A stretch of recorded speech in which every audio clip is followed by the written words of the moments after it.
Hello friends and welcome to your study channel study with Nidhi. जैसा कि आप जानते हैं, देर रात पीएससी का नया नोटिफिकेशन जारी हो चुका है। पीएससी का प्री और मेंस दोनों के सिलेबस में बदलाव हो चुका है और ये बहुत ही अच्छी अपॉर्चुनिटी है जो न्यू सेशन से नए तरीके से रिफ्रेश होके एकदम मेंस का और प्री का एग्ज़ाम देना चाहते हैं। तो हम कंपैरिजन करेंगे यहाँ पे कि 2023 और 24 के जो सिलेबस है उसमें किस तरह के चेंजेस हुए हैं। सबसे पहले आपको बता दें कि पेपर जो है वो ऑब्जेक्टिव ही होगा, ओएमआर शीट पर ही होगा और पहले जैसा जिस तरह से पहले क्वेश्चन ऑब्जेक्टिव टाइप में आते थे वैसे ही आएंगे। कोई ऐसा खास चेंजेस नहीं हुआ है। तो बात करते हैं हम सिलेबस की कि सिलेबस कैसा है। जैसा कि यहाँ पे आप दो स्लाइड देख रहे हैं, ठीक है। आप दो स्लाइड देख रहे हैं। पहली स्लाइड ये जहाँ पर नंबर 1 लिखा हुआ है भारत का इतिहास, ये 2024 का सिलेबस है, नया जो पैटर्न का सिलेबस है वो। और जो यहाँ पर कंपैरिजन में लगाया मैंने, ये 2023 का पुराना सिलेबस है अपना, जो अभी तक आप पढ़ते हुए आ रहे थे, ठीक है, भारत का इतिहास।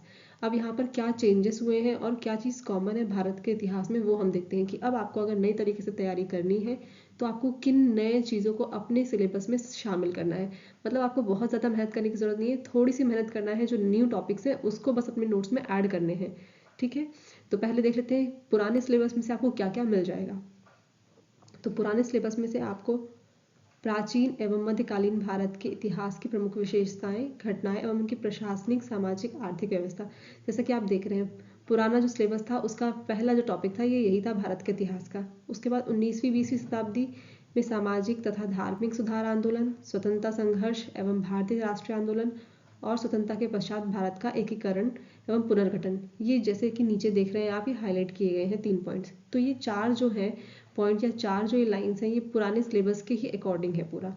अब नया आपको क्या पढ़ना है, भारत का इतिहास अगर आप पढ़ रहे हैं तो 2024 के सिलेबस के हिसाब से अगर आप तैयारी कर रहे हैं या करेंगे तो आपको यहाँ पर कॉन्सेप्ट्स और थ्योरीज पढ़नी है, ठीक है। किसके? संकल्पना एवं विचार, प्राचीन भारतीय ज्ञान परंपरा, ठीक है, कि प्राचीन काल में जो भारतीय ज्ञान परंपरा है वो किस पे बेस थी, क्या क्या हम उसमें इंक्लूड करते थे। भारतवर्ष के बारे में, वेद क्या है, उपवेद क्या है, वेद का संकलन कहाँ से किया गया है, कहाँ कहाँ वर्णन मिलता है हमको, ठीक है।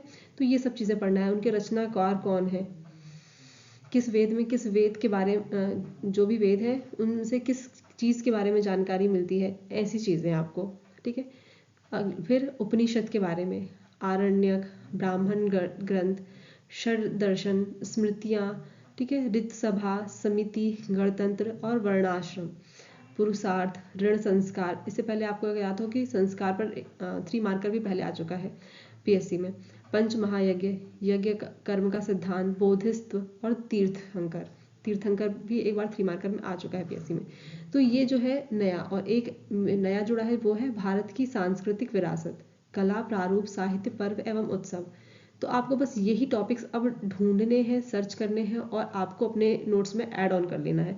बाकी जैसा आपका भारत का इतिहास अभी तक पढ़ते आए थे वो तो पूरा पढ़ना ही पढ़ना है। मतलब वो 4 टॉपिक जो पहले थे वही, साथ में ये आपको 2 सब टॉपिक्स जो हैं, संकल्पना एवं विचार में जो भी सब हेडिंग्स हैं और भारत की संस्कृति विरासत, ये आपको ऐड कर लेना है। तो आपका जो भारत का इतिहास का सिलेबस है वो खुद से आप कंप्लीट कर लेंगे, ठीक है।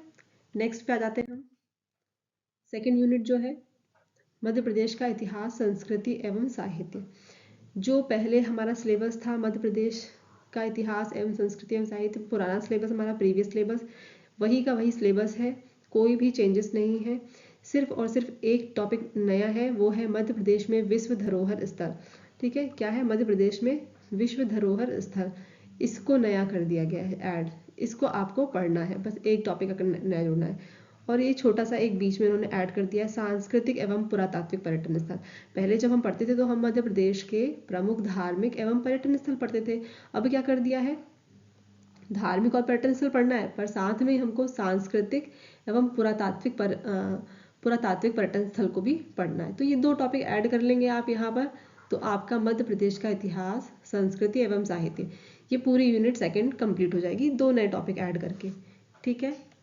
बात करते हैं हम थर्ड यूनिट की। यहाँ पर काफ़ी परिवर्तन किया गया है।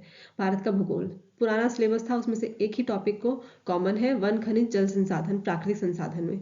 ठीक है, बाकी जो भी टॉपिक है, और एक हाँ गैर पारंपरिक स्रोत, ये देखिए आपका ये गैर पारंपरिक ऊर्जा स्रोत है, तो ये कॉमन है आपका। बाकी आपको सभी कुछ नया है, लेकिन सबसे अच्छी बात है कि विश्व का जो भूगोल था पहले सिलेबस में था हमारा, अभी हमारे सिलेबस में नहीं है, जो नवीन सिलेबस है हमारा। ठीक है, तो अब आपको ये सब कुछ पढ़ना है, लेकिन कहाँ पर, भारत के परिप्रेक्ष्य में। ठीक है, विश्व के परिप्रेक्ष्य में नहीं, भारत का भूगोल है, भारत के परिप्रेक्ष्य में आपको ये सब कुछ पढ़ना है। पर्वत, पहाड़ियाँ, पठार, नदियाँ, झीलें, जलवायु जो घटनाएं हैं उनके परिणाम, पश्चिमी विक्षोभ, दक्षिणी दोलन, अल नीनो, ला नीनो, जनसंख्या वृद्धि, जैसे कि ये पहले सिलेबस में था, फिर बीच में हटा दिया गया, अब ये फिर से सिलेबस में आ गया है। तो आपको जनसंख्या वृद्धि, वितरण एवं घनत्व, ग्रामीण नगरीय प्रवास, ये आपको फिर से पढ़ना है। ठीक है, तो भारत का भूगोल का जो सिलेबस है वो आमतौर पे आपको जल्दी कहीं ना कहीं मिल ही जाएगा। जो हमारा पहले का, इससे भी पहले का जो सिलेबस था उसमें ये सब कुछ चीज़ें थी। तो आपका ज्योग्राफी में ही पुराने सिलेबस में से नए सिलेबस में काफ़ी बदलाव है। यूनिट थर्ड में आते हैं यूनिट फोर पे, मध्य प्रदेश का भूगोल। यहाँ पर आपके तीन टॉपिक बिल्कुल कॉमन है। वन, वनोपज, नदियाँ, पहाड़ियाँ, पठार, जलवायु, ऋतुएं, तापमान और वर्षा, प्राकृतिक संसाधन, मिट्टियाँ, प्रमुख खनिज संसाधन। अब नया क्या है, तो ये फसलें आ गई हैं, ऊर्जा के पारंपरिक और गैर पारंपरिक स्रोत। अब ये देखिए आपको दो यूनिट्स में आ गया है, मध्य प्रदेश के भूगोल में भी है और जो भारत का भूगोल है उसमें भी ये है। ठीक है, पर आपको यहाँ पे मध्य प्रदेश के परिप्रेक्ष्य में पढ़ना है। मध्य प्रदेश के प्रमुख उद्योग पढ़ना है, जनसंख्या वृद्धि, वितरण एवं घनत्व, नगरीकरण, ये पढ़ना है। पहले का जो सिलेबस था वो पूरा चेंज कर दिया है, परिवहन वगैरह अब आपके सिलेबस में नहीं है। ठीक है, सिंचाइयाँ, विद्युत परियोजनाएं, कृषि, पशुपालन, तो ये सब नहीं है। जो टॉपिक लिखा है वही पढ़ना है आपको। ठीक है, अलग से कुछ नहीं पढ़ना है। जैसा लिखा है इस बार का जो सिलेबस है वो काफ़ी वेल डिफाइन है, जो चीज़ें हैं वो क्लियर है। जलवायु है तो जलवायु में क्या पढ़ना है, ऋतुएं, तापमान और वर्षा पढ़ना है। ठीक है, पहले के में सिर्फ लिखा था मध्य प्रदेश की जलवायु। ठीक है, पहले भी सिलेबस में था लेकिन डिफाइन नहीं था कि जलवायु में क्या क्या पढ़े हम।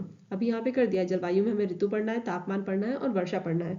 प्राकृतिक संसाधन है तो क्या पढ़ना है, पहले सिर्फ लिख दिया था सिलेबस में मध्य प्रदेश के प्राकृतिक एवं खनिज संसाधन। अब हमें खनिज नहीं पढ़ना है, सिर्फ प्राकृतिक संसाधन पढ़ना है। उसमें भी क्या पढ़ना है, उन्हें दे दिया है मिट्टियाँ हैं और प्रमुख खनिज संसाधन, तो क्लियर चीज़ें लिखी गई हैं। पहले हेडिंग थी, क्लियर है, तो तीन टॉपिक हमारे कॉमन ही हैं। यूनिट फोर के बाद फाइव पर आते हैं हम, भारत एवं मध्य प्रदेश की संवैधानिक व्यवस्था। जैसा कि आप लोग जानते हैं प्रीवियस सिलेबस था हमारा, उसमें फाइव जो यूनिट थी वो दो पार्ट में थी, अ और ब। ठीक है, और सिक्स यूनिट। अब यहाँ पर फाइव और सिक्स दोनों, जो प्रीवियस ईयर का हमारा फाइव और सिक्स यूनिट थी, उन दोनों को कंबाइंड करके अभी जो नया 2024 का सिलेबस है उसमें यूनिट फाइव बनाई गई है, जिसको नाम दिया गया है भारत एवं मध्य प्रदेश की संवैधानिक व्यवस्था का। तो पूरी चीज़ें कॉमन है, साथ ही इसमें यूनिट 10 जो है वो भी तो मतलब पिछले बार की तीन यूनिट 5, 6 और 10, इसको मिलाकर इस साल की 2024 की एक यूनिट बनाई गई है, जिसको नाम दिया गया है यूनिट 5। तो आपको सब कुछ वही पढ़ना है, कुछ भी अलग नहीं पढ़ना है, सिर्फ एक टॉपिक। क्या है वो, मध्य प्रदेश में सुशासन, अभिशासन व्यवस्था, मध्य प्रदेश के संदर्भ में आपको इसे पढ़ना है। ठीक है, तो इस एक टॉपिक को ढूंढना है आपको, बाकी सब कुछ आपका पिछला है। तो पिछले बार की तीन यूनिट्स इस बार की एक यूनिट के बराबर है, कौन सी, यूनिट 5 के बराबर। आगे बात करते हैं हम यूनिट 10। जो आपकी यूनिट 10 थी पिछले साल, राष्ट्रीय एवं प्रादेशिक संवैधानिक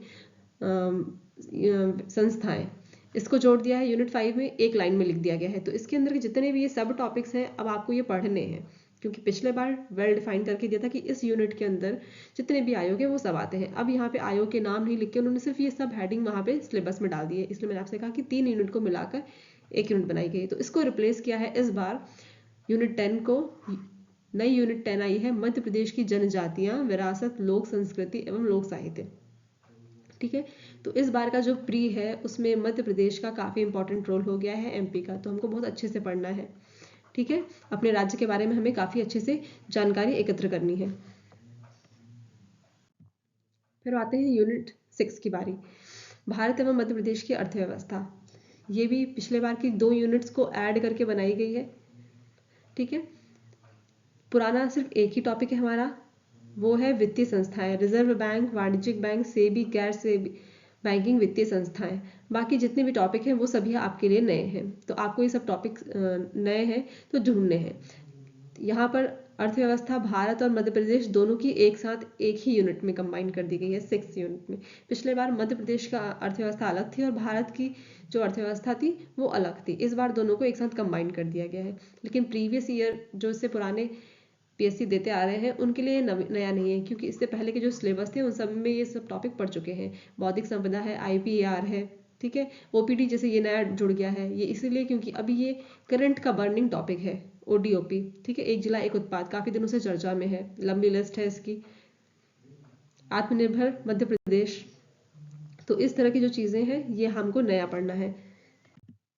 फिर यूनिट 7 की बात करें, यूनिट 7 में घबराने की जरूरत नहीं है। पिछला जो सिलेबस था वही सिलेबस है लगभग, हमको बस 2-3 टॉपिक नए करने हैं, ठीक है। पहला है विज्ञान की प्रमुख शाखाओं का प्रारंभिक ज्ञान। अब विज्ञान में जितनी भी शाखाएं हैं उन सभी के बारे में आपको थोड़ा थोड़ा जानकारी रखनी है। कौन है, कहाँ से है, जनक कौन है, किसके बारे में अध्ययन किया जाता है, उनके जो भी हेडक्वार्टर्स है वो कहाँ पर है, वो सब आपको देखना पड़ेगा। अब फिर एक है अंतरिक्ष विज्ञान, हम बहुत बार सिलेबस में पढ़ते आ रहे हैं, उपग्रह एवं अंतरिक्ष प्रौद्योगिकी, ठीक है।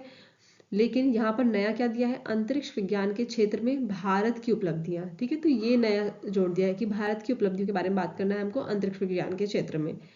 बाकी आपका सिलेबस पुराना है। कुपोषण आपके मेंस में था तो यहाँ पे प्री में आपको दे दिया गया है। आप मेंस में पढ़ते हुए आ रहे थे अभी तक, जो हमारा 2023 का सिलेबस था। फिर अनुवांशिक रोग, सिकल सेल एनीमिया, कारण, प्रभाव, निदान और ये कार्यक्रम, ये हमारा मेंस का सिलेबस था जो अब आपको प्री में देखने को मिल रहा है। फिर सतत विकास की अवधारणा एवं SDG नया है।